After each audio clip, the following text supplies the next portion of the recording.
Hi, I'm Linda, and this is No Frills ASMR. I was thinking about the book of cultural literacy that I look through often, and how I had said we should go through the Greek and Roman gods, mythology. That's the word I'm looking for, mythology. So I thought maybe today we'll take a look at that section of this book. But real quick before we do, I thought we could come up with some that might be recognizable, some gods, and like, I'll give you an example, like Zeus.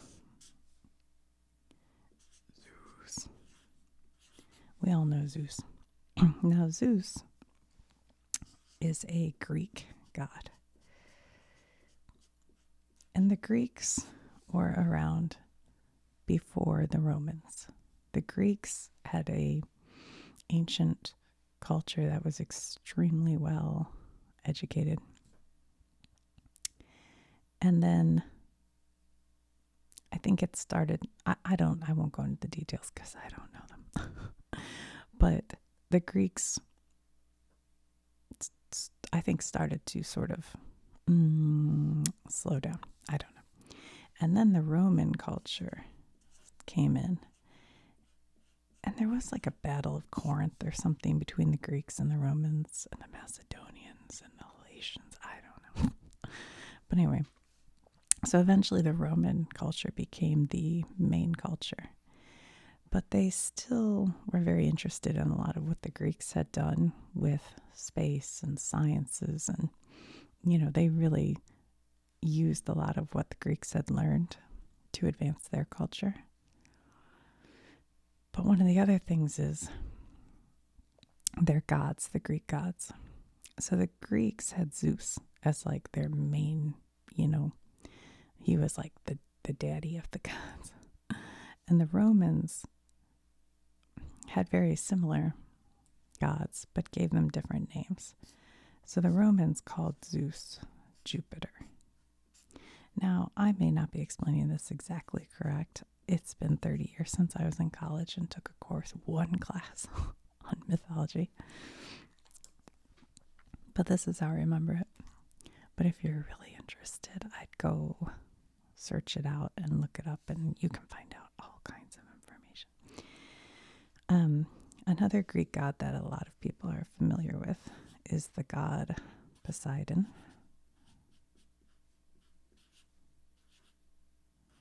And do you know what the Roman version is? You probably do. If you don't think of it off the top of your head, you'll know it when I say it. So Poseidon was the god of the sea. But hopefully we'll see him in here. We can read more, because a lot of times, like, what people remember them for is one thing, but really they encompassed a lot of things. Anyway, the Roman version is Neptune. I was talking to my son about the gods, and it was funny because, shoot, I forgot the name of the book, but he's like, yeah, I know them all from Percy Jackson, the book Percy Jackson. I was like, really? Because he took Latin for 4 years in high school. You think you want to learn? Okay. And then there's the Greek god. And this one, I don't really remember, but I know the name because I think it's in like Marvel movies or something. I don't watch any of this, but I feel like we hear it. And that is Cronus. Is that how you say that? I feel like they say Kronos, but this is Cronus. And his Roman version is Saturn, which I believe is what the planet is named after. And then in Greek, there's Aphrodite. Is that an H? It's got to be right. Aphrodite. And her Roman version is another planet. And also the song, I'm your Venus. I'm your fire. Aphrodite and Venus. But probably my favorite of the gods. Any guesses? This guy was the god of love and dance and fertility, festivities. He's the fun god. And that is Dionysus. But in Roman, he's probably more known for being Bacchus. All right, so there's some we can try to look up in the book here of cultural literacy. Let's see what we find. There are a lot more, obviously. Those are just the ones I can remember. Okay, let's see what we have. I have my sweater on, and I have a blanket wrapped around me because I'm just freezing. It's funny because I think it's 55 or something outside, but it's like warmer outside than inside because at night it got really cold. Okay, here we go. Mythology and folklore. So this book, for those of you who don't know, it has what every American needs to know, and it was published, I think, in 1993. But I don't think Mythology would have changed much since then. So what do they say here? They say the term myth itself implies community. In Greek, it means what they say. The origins of most myths are lost in obscurity. They belong to the community. All right. So, Achilles. Achilles is the one who had his heel cut and he lost all his power, right? In classical mythology, the greatest warrior on the Greek side in the Trojan War. When he was an infant, his mother tried to make him immortal by bathing him in a magical river. But the heel by which she held him remained vulnerable. So she dipped him in the river. During the Trojan War, he quarreled with commander Agamemnon, and in anger sulked in his tent. Eventually, Achilles emerged to fight and killed the Trojan hero Hector, but he was wounded in the heel by an arrow. And here's the arrow. And died shortly thereafter. People speak of an Achilles heel as the one weak or sore point in a person's character. The Achilles tendon runs from the heel to the calf. Achilles is the hero in Homer's Iliad. Yeah, so Homer was an author from Greece, right? Oh, we have to double check that. I think he was Greek. And he wrote the Iliad, which is the story of the Trojan horse and the battle. And then he wrote the Odyssey, which is the story of, well, we can look it up, but Ulysses trying to come home from the Trojan War. He's making his way home, and he has to go by all these, tests. If I'm right about that, which... Okay. Let's see who Adonis. In classical mythology, an extremely beautiful boy who was loved by Aphrodite, the goddess of love. But by extension, an Adonis is any handsome young man. I got paint on me. I was painting the dining room. Oh, that Sharpie. All right, let's see.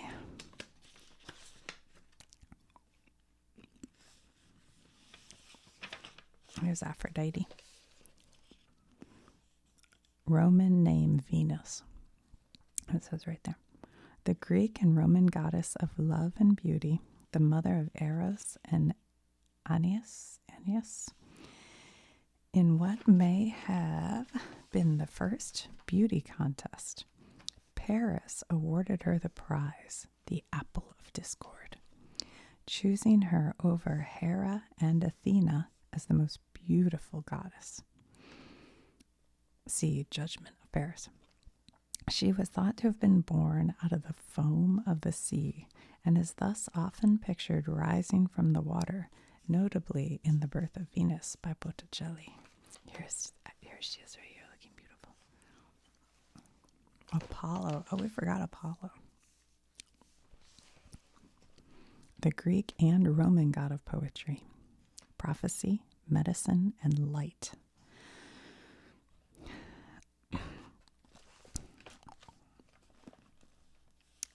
Argonauts.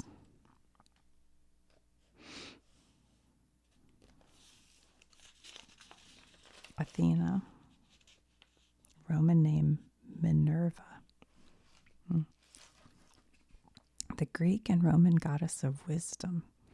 She had an unusual birth, springing fully grown out of the forehead of her father Zeus. Athena was one of the goddesses angered by the judgment of Paris, a Trojan, and she therefore helped the Greeks in the ensuing Trojan War. Eventually, she became the protector of Odysseus on his journey home. Bacchus. Here's Bacchus. The Greek and Roman god of wine and revelry. He is also known by the Greek name Dionysus. In painting, Bacchus is often depicted eating a bunch of grapes and surrounded by satyrs. Satyrs. I know I'm not saying that right. They're like the goat guys, right? They have goat bottoms and man tops. The followers of Bacchus were called Bacchants. After overindulging in wine, they danced wildly and tore animals and sometimes people to pieces. Oh my God. A Bacchanalian party or feast is marked by unrestrained drunkenness. The name recalls a Roman festival called Bacchanalia, held in honor of Bacchus and marked by drunken orgies. Wow. There's a centaur. They're half horse and half man. Isn't that what, like, Sagittarius kind of is? All right, let's see. See, there are other things in here like Blarney Stone, so other folklore, but we're just looking for Ceres. Ceres, the Roman name for Demeter, the Greek and Roman goddess of agriculture. I thought Ceres had something to do with the moon, too. Probably the phases of the moon or something. Classical mythology. The mythology of the Greeks and Romans considered together. A vast part of Roman mythology, such as the system of gods, was borrowed from the Greeks. Here's Cyclops, a one-eyed giant in classical mythology. One Cyclops imprisoned Odysseus and his men during their voyage back to Greece after the Trojan War. Odysseus managed to trick the Cyclops and put out his eye. Odysseus and his men were then able to escape. I think in literary circles, the Iliad is of higher regard than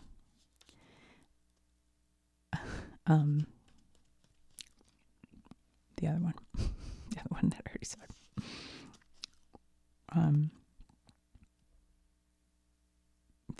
Oh my gosh. The Odyssey. But I really enjoyed the Odyssey. I just really got into it. Like the story of he had to go by all these different islands and fight like Medusa and the sirens and the Cyclops. I thought it was very exciting. Oh look. I don't know how you say this. Let's see. Daedalus. Anyway, in classical mythology, an ingenious inventor, designer of the labyrinth, and one of the few to escape from it, He was the father of Icarus. He is the symbol of inventiveness and craftsmanship. I had never seen the movie The Labyrinth with David Bowie, but I'm watching a documentary right now about the Light. Is it called Light and Sound Studio? It's the George Lucas studio. And they talk about the Labyrinth and that. And I was like, I should probably watch that. Let's see. Damocles, Sword of Damocles. Is this Greek? Yeah. An object that figures in a legend about an actual Greek nobleman, Damocles. According to the story, Damocles frequently expressed his awe at the power and apparent happiness of the king. The king, tired of such flattery, held a banquet and seated Damocles under a sword that was suspended from the ceiling by a single hair. Oh my gosh. Thus demonstrating that kingship brought with it fears and worries as well as pleasures. Figuratively, a sword of Damocles is an impending danger that causes anxiety. I've never heard that.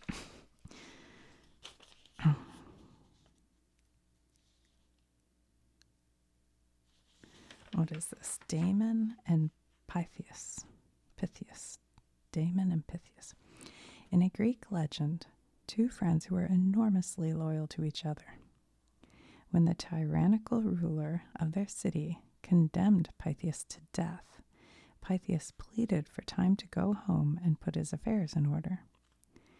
Damon agreed to stay and die in place of Pythias if Pythias did not return by the time of the execution. Pythias was delayed, and Damon prepared to be executed. Pythias arrived just in time to save Damon. The ruler was so impressed by their friendship that he let them both live. Damon and Pythias symbolize devotion between friends. Oh, that's very nice, isn't it? All right, what do we have here?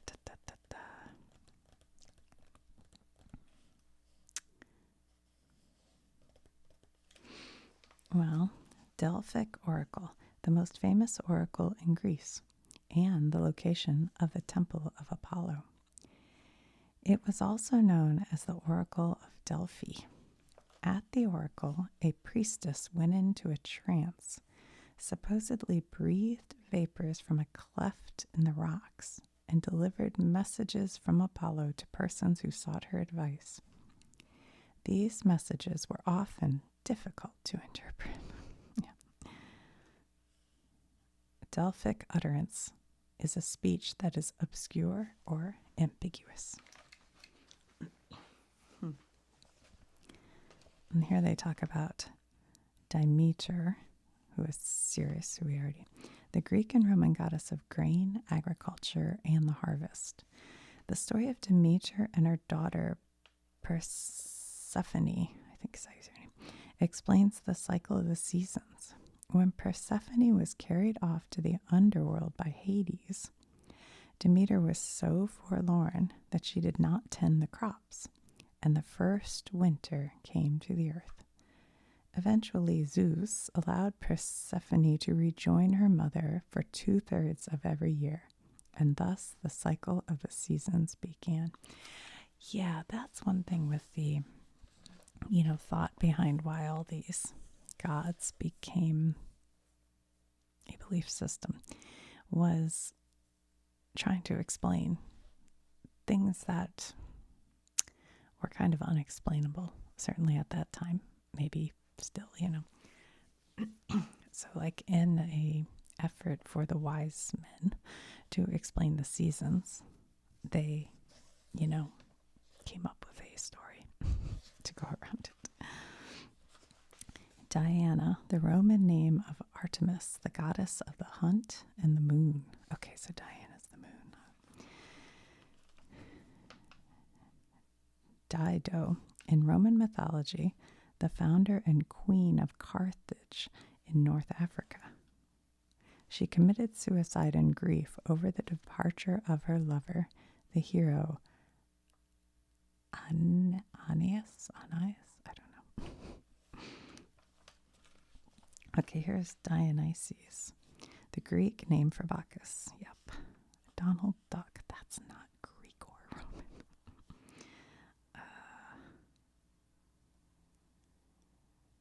Roman. Electra. In classic mythology, the daughter of Agamemnon. I used to know how to say that. I'm not sure. To avenge his death, she helped her brother, Orestes, kill their mother and her lover. So, yeah. See, he was coming back from being at the Trojan War, and it took years to come back. And the mother married his brother. By the time he got back, this is Odysseus or Agamemnon. Anyway, so they killed them. Okay, the Electra complex in psychology involves a girl's or a woman's unconscious sexual feelings for her father. Ew, I don't think so. Eros, Roman name Cupid. So Greek, Eros is Cupid. A Greek and Roman god of love, often called the son of Aphrodite. He is better known under his Roman name. Yeah. The word erotic comes from the Greek word eros, which is the term for sexual love itself, as well as God's name.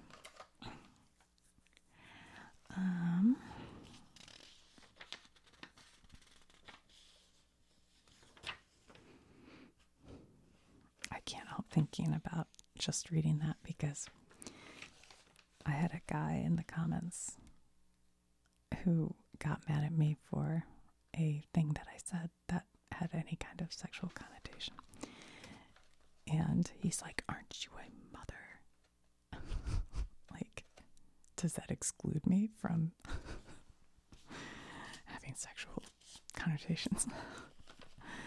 I don't know why that just popped in my head. I'm just afraid somebody will get mad at me for reading that, but I don't care.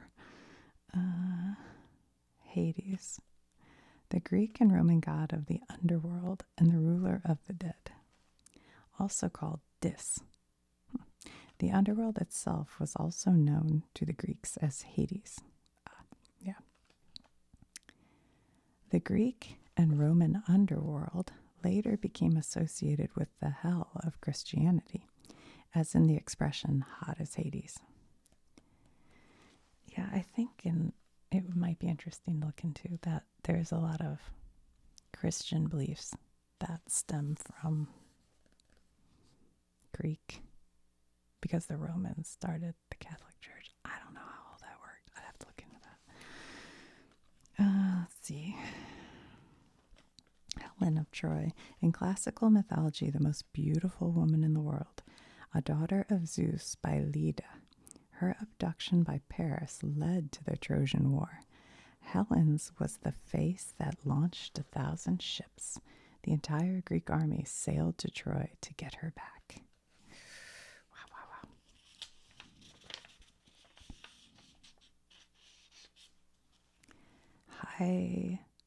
Hephaestus,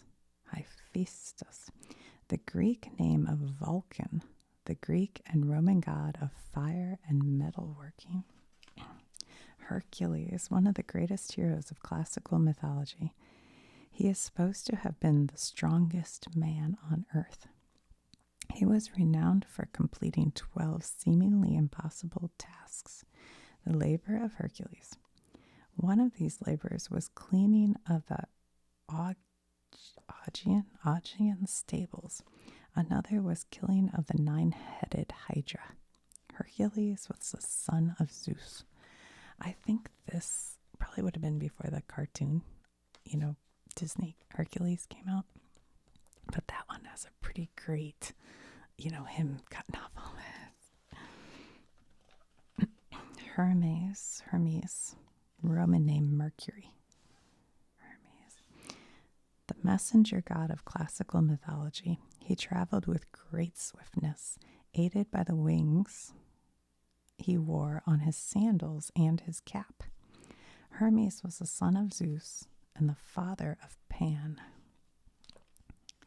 Um, he's also on a car or something, right? Well, there's bags, but I think there's a car with him. Jupiter. The Roman name of Zeus, the most powerful of the gods of classical mythology. Labyrinth in classical mythology, a vast maze on the island of Crete.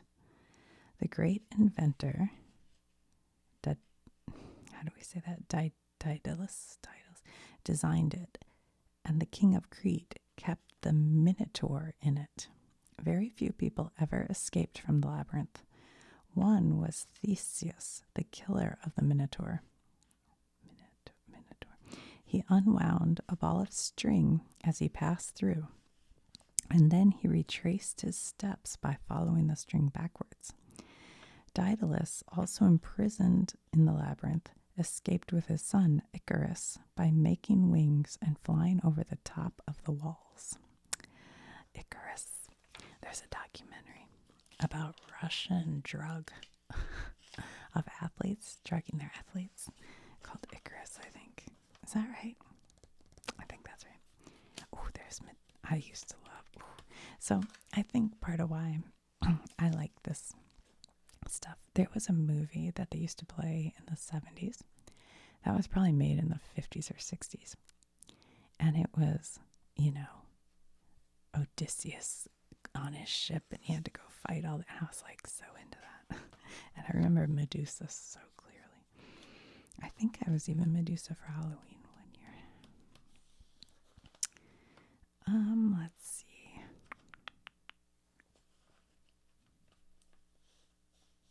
Medusa, the best known of the monster gorgons of the classical mythology.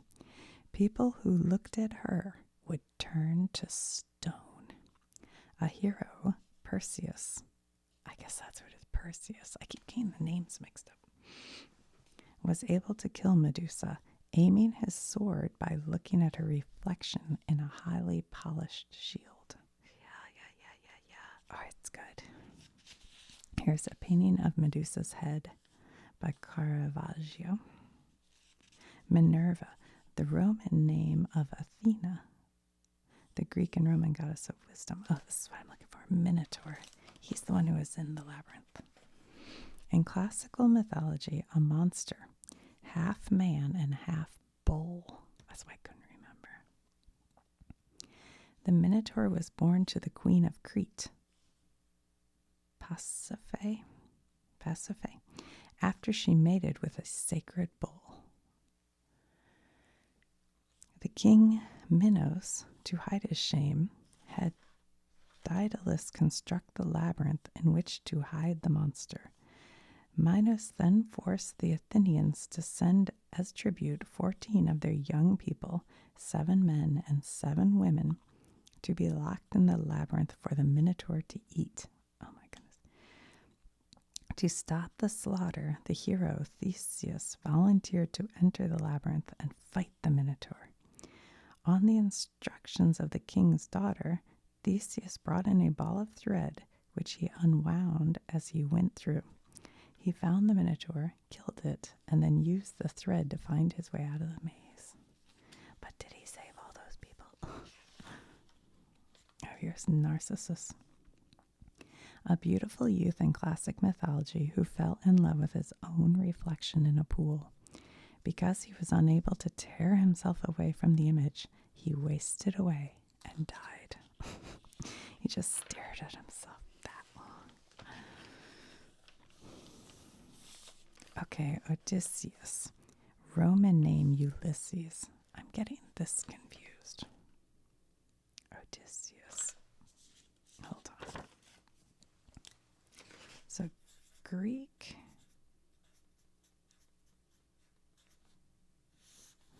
is O.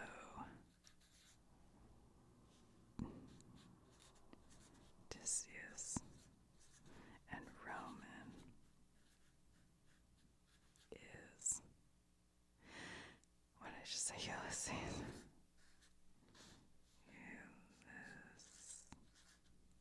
I'm not going to have room.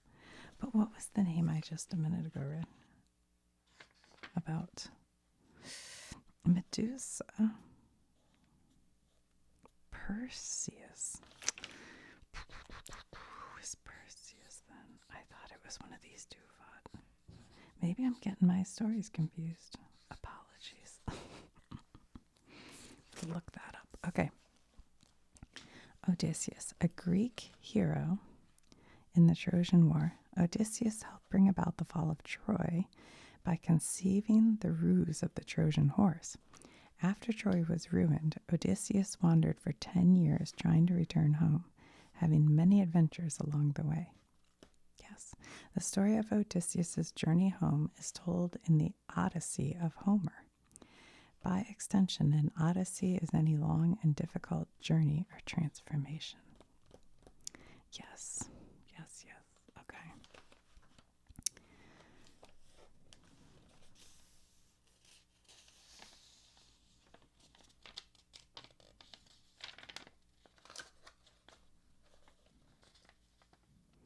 There's so many, I can't read them all. Here is Perseus. Did I spell it wrong? Maybe. A hero of classical mythology who killed the Gorgon Medusa. The god Hermes and the goddess Athena helped him in his brave deed by giving him winged shoes, a magical sword, and a polished shield. With the help of these, he swooped down on Medusa from the air, used the shield as a mirror, and cut off her head without looking at it directly.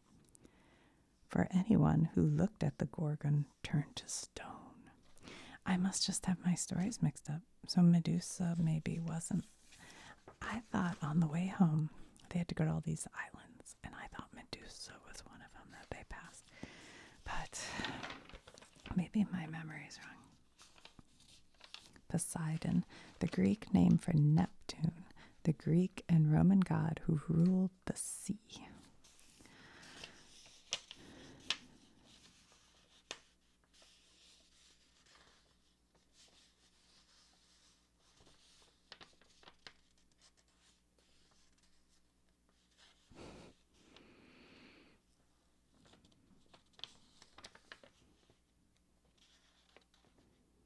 Satyrs. Creatures in classical mythology who were part man and part goat. Satyrs were famous for being constantly drunk and for chasing nymphs. They were companions of Dionysus. By extension, a satyr is a lecherous male. Sirens. In classical mythology, evil creatures who lived on a rocky island, singing in beautiful voices in an effort to lure sailors to shipwreck and death. Odysseus ordered his crew to plug their ears in order to escape the sirens' fatal song. Figuratively, a siren is a beautiful or tempting woman.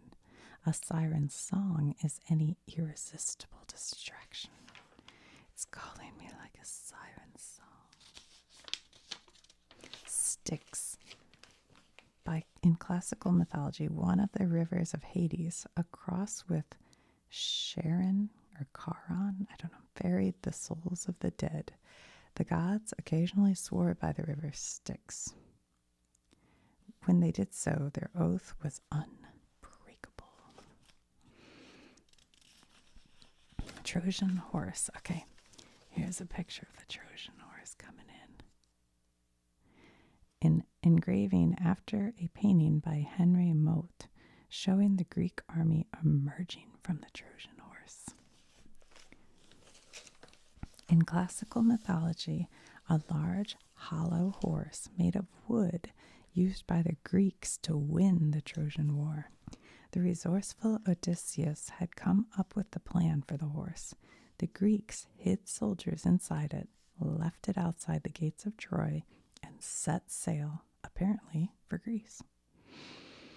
They anchored their ships just out of sight of Troy and left a man behind to say that the goddess Athena would be pleased if the Trojans brought the horse inside the city and honored it.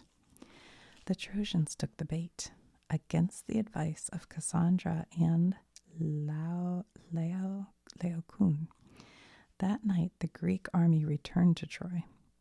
The men inside the horse emerged and opened the city gates for their companions.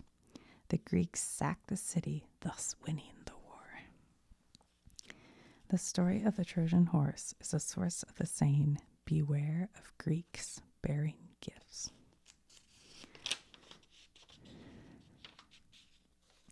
The Trojan War was the great war fought between Greeks and Trojans.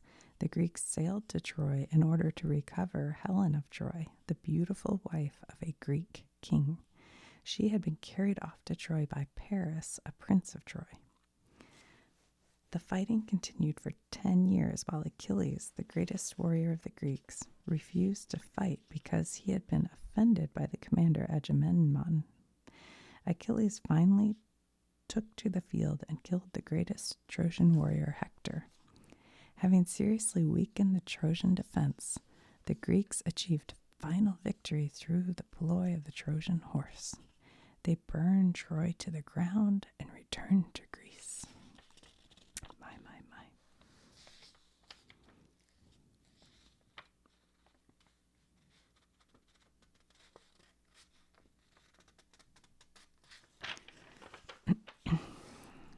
Venus, the Roman name of Aphrodite, the Greek and Roman goddess of love and beauty, the second planet from the sun. Vesta, Greek name Hestia, the Roman and Greek goddess of hearth and home. Roman and Greek cities were supposed to have a public hearth dedicated to Vesta, at which the fire was kept constantly burning. I guess that's keep your home fires burning. In Rome, the sacred hearth of Vesta was attended by 6 maidens, or Vestal virgins. I never knew that, Vestal virgin. That's in some 70s rock and roll song. What is it? Vestal virgins. Ugh, it's gonna make me crazy. Zephyr, the god of the west wind, considered the most pleasant of the winds. Zephyr. Zeus, the chief of the Greek and Roman gods who defeated the Titans to assume leadership of the universe. He lived atop Mount Olympus, from which he hurled thunderbolts to announce his anger. Despite his awesome power, he had a weakness for mortal women. He frequently descended to earth to couple with some women who had caught his eye. See Leda and the Swan. Okay. What's that about? Leda and the Swan. The subject of a story about the rape of Leda and a queen of Sparta by Zeus, who had taken the form of a swan. Helen of Troy was conceived in the rape of Leda. Wow. The visit of Zeus to Leda has frequently been portrayed in art. W.B. Yeats wrote a famous poem, anyway, entitled Leda and the Swan. I don't remember that story, but I do know Zeus did that kind of stuff. Well, there we go.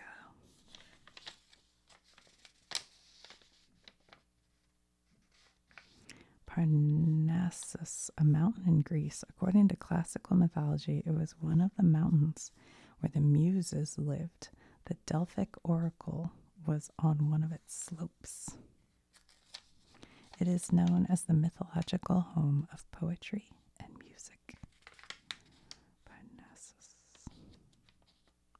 Pandora's box. A box that Zeus gave to Pandora, the first woman, with strict instructions that she not open it. Pandora's curiosity soon got the better of her, and she opened the box. All the evils and miseries of the world flew out to afflict mankind. To open a Pandora's box is to create a situation that will cause great grief. It's funny because I never thought about it until just right now, how similar that story is to Adam and Eve, because Adam, doesn't he give Eve the apple, or God gives him the apple or something, I forget, and basically says, don't bite it.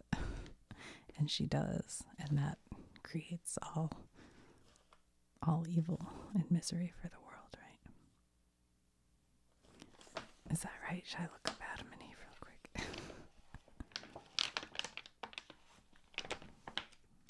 Sorry, it's a little loud. This crinkly book. Extra crinkly today.